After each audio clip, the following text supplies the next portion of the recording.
un échange pour le moins houleux. Ce lundi 25 novembre, Apolline de Malherbe a eu l'occasion de recevoir Dominique de Villepin sur les ondes de RMC.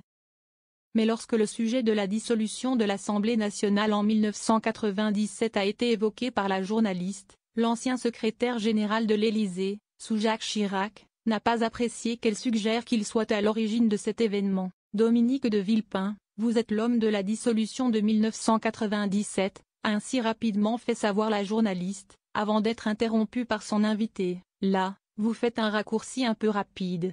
Vous n'avez pas lu les mémoires de Jacques Chirac. Pour rappel, Dominique de Villepin a effectivement eu un rôle dans cette dissolution, puisqu'il avait alors conseillé le défunt président de dissoudre l'Assemblée.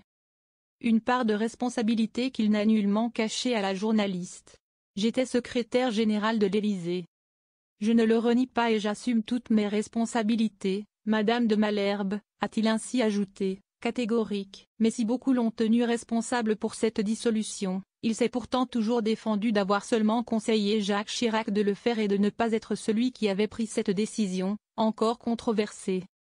Je le rappelle une nouvelle fois, ce n'est pas moi qui ai pris la dissolution, confiait-il en 2011, sur le plateau du Grand Journal.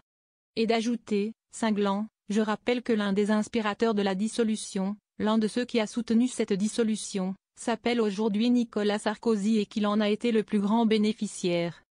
Toujours lors de cet entretien, Apolline de Malherbe a poursuivi en rappelant à son invité que le gouvernement actuel pourrait ne pas passer l'hiver.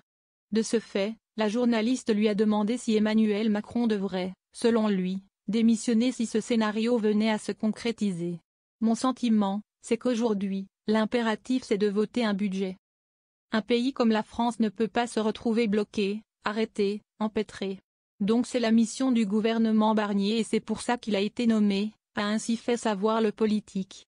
Avant d'ajouter, avec espoir, je compte sur l'esprit de responsabilité de nos parlementaires pour faire en sorte que les conditions soient créées, de façon responsable, pour que ce budget puisse être adopté. Reste à voir si le gouvernement va suivre ces recommandations ou non.